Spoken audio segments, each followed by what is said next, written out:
Live 24 पर आपके साथ मैं हूं अर्णा त्यागी।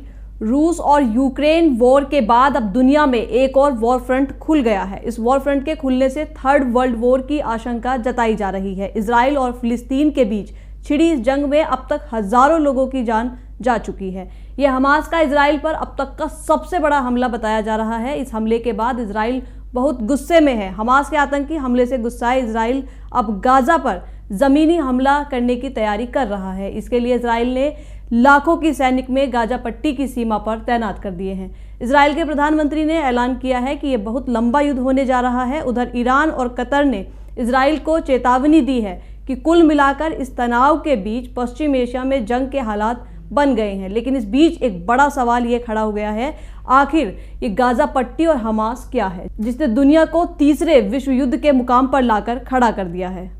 हमास फलस्तीन के दो प्रमुख राजनीतिक दलों में से एक है, जो साल 1987 में गाजा और वेस्ट बैंक पर इजराइल के कब्जे के खिलाफ पहली बार सामने आया था। हमास मूल रूप से मुस्लिम ब्रदरहुड की एक शाखा मानी जाती है, जो इस्लामी सिद्धांतों की पक्षधर है। हमास का मानना है कि इस्लाम को राजनीतिक जीवन में एक प्रमुख भूमिका निभानी चाहिए। हमास इससे पहले भी कई बार इजराइल के खिलाफ रॉकेट हमले और आत्मघाती बम विस्फोट कर चुका है। हमास के ताज़ा हमले ने पूरी दुनिया को हिलाकर रख दिया है। हमास का कहना है कि फ़लस्तीनी लोगों को कब्जे से मुक्त करने और इजराइल के बड़े हिस्सों पर फिर से दावा करने के लिए एक स्वतंत्रता संग्राम आंदोलन है। साल 1992 में इजराइल के प्रधानमंत्री यित्ज़ाक रॉबिन ने गाजा को लेकर अमानवीय बयान दिया था। इजराइल के तत्कालीन प्रधानमंत्री यित्ज़ाक रॉबिन ने कहा था, मैं चाहता हूं कि गाजा समुद्र में डूब जाए। ऐसा नहीं होगा और एक समाधान ढूंढना ही होगा। इतने साल भी इसका कोई समाधान नहीं हो सका। गाजा पट्टी पर हमास ने साल 2007 में शासन शुरू किया था। इसके बाद हमास और इजराइल के बीच कई बार भीषण लड़ाई हो चुकी है। हमास को ईरान और कतर समेत कई मुस्लिम देशों का साथ मिलता रहा है।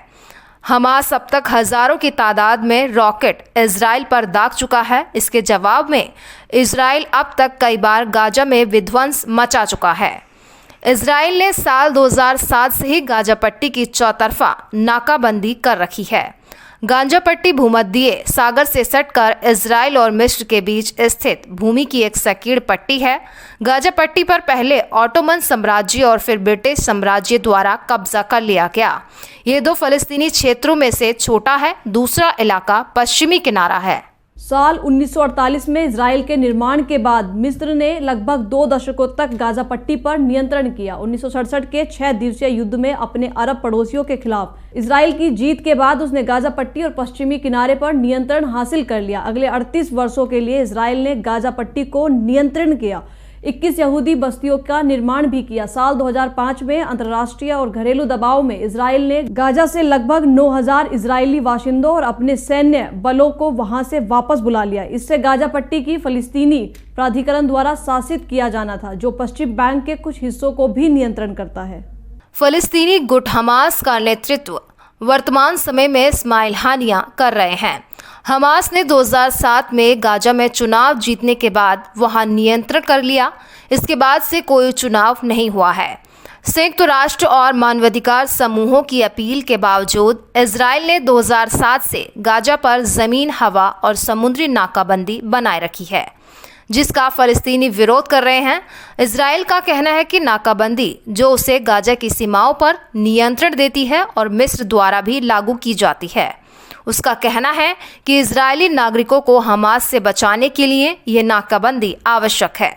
वहीं अंतर्राष्ट्रीय रेड क्रॉस समिति नाकाबंदी को गैर कानूनी मानती है।